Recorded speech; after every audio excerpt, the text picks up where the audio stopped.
আসসালামু আলাইকুম প্রিয় দর্শক দেশবাসী যে যেখান থেকে দেখছেন সকলে জানাই আন্তরিক শুভেচ্ছা অভিনন্দন। দর্শক আপনি অপচয় করবেন একটা জায়গায় আপনার লস হবে না।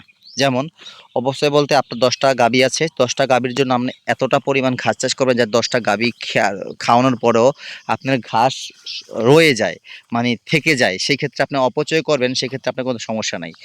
অপচয় হবে না, কারণ আপনি যদি আবার তার বেশি হয়ে গেলে আবার ২ টা গাভী বাড়ায় পালবেন, তাহলেই তো আপনার ফিল আপ হয়ে যাবে। কিন্তু ঘাসে কখনো শর্ট দিবেন না, হ্যাঁ? ঘাস বেশি করে চাষ করবেন। একটা প্রবাদ আছে, গাভীর মুখে দিলে ঘাস ফলন মানে দুধ পাবেন ১২ মাস, হ্যাঁ? দুধ ১২ মাস নিশ্চিত করতে হলে হাইব্রিড জাতের ঘাস চাষ করতে হবে। দেখেন আমরা এমন কৌশলে ঘাস চাষ করে নিয়েছি, দেখেন আমাদের ঘাসের প্রত্যেকটা জার, প্রত্যেকটা লাইন এত সুন্দর সাজানো গোছানো, যাতে একটা ঘাসও মরেনি। আসলেই দর্শক, আর ইঁদুরে কিন্তু এখানে মাটি তোলে, তাও কিন্তু এই ঘাসের কোনো সমস্যা হয় না। সেক্ষেত্রে সমান্তরাল জমি, উঁচু জমিতে ঘাস চাষ করলে কিন্তু আপনি অনায়াসে দীর্ঘদিনের সার্ভিস পাবেন দর্শক। দেখেন এই যে পিছনের যে প্লটটা দেখছেন, এই প্লটের ঘাসগুলা শেষ করেই কিন্তু আমরা এই প্লটে ঢুকেছি। দেখেন এই প্লটটাও কিন্তু প্রায় শেষের দিকে, যখন শেষ করার আগেই কিন্তু আবার আমাদের পিছনের প্লটটা রেডি হয়ে গেছে অলরেডি। তাও আপনারা বুঝতেই পারছেন যে হাইব্রিড জাতের ঘাস চাষ যদি আপনি ২ বিঘা ঘাস চাষ করেন, ১ বিঘা খাওয়াতে খাওয়াতে খাওয়িয়ে শেষ করে সার দিয়ে, পানি সেচ দিয়ে, সার দিয়ে যখন আপনি সেকেন্ড বিঘাতে যাবেন, সেই সেকেন্ড বিঘা শেষ করার পরে পিছনের বিঘাতে যায় দেখবেন এরকম পরিপূর্ণ ঘাস হয়ে গিয়েছে। তার মানে এই ঘাসটা এমন একটা ম্যাজিক্যালি একটা ঘাস, যে ২ টা প্লট থাকলে একটা আপনার গবাদি পশুর জন্য পর্যাপ্ত পরিমাণ ঘাসের চাহিদা হয়ে যায়, যোগান হয়ে যায়।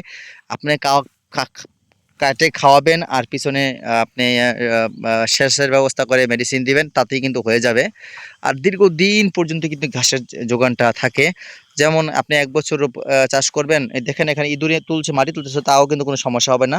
যখন সেচ দেওয়া হবে তখন মাটিগুলা সব লেভেল হয়ে যাবে, অটোমেটিক গাছটা প্লেন লেভেল হয়ে যাবে, এবং একটু ইউরিয়া দেওয়ার পরে কিন্তু আবার ঘাসগুলা কিন্তু সাই সাই করে বেড়ে যাবে।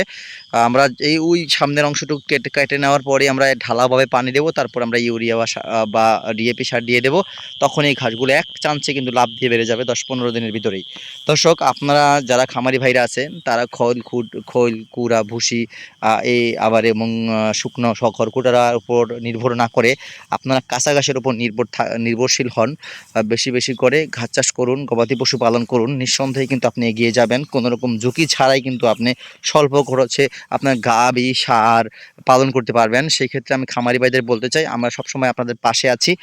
পরিপক্ক লেভেলের কাটিং আপনাদের দিয়ে থাকি। আর সেই জন্য আপনি স্ক্রিনে দেওয়া নাম্বারে যোগাযোগ করে সংগ্রহ করে আমাদের থেকে কাটিং সংগ্রহ করতে পারেন বা চারা সংগ্রহ করতে পারেন। সবসময় আমরা খামারি ভাইদের জন্য এই কাজ করে থাকি এবং বিভিন্ন প্রতিবেদনের মাধ্যমে আপনাদের তথ্য উপাত্ত দিয়ে সহায়তা করে থাকি। সকলকে ধন্যবাদ।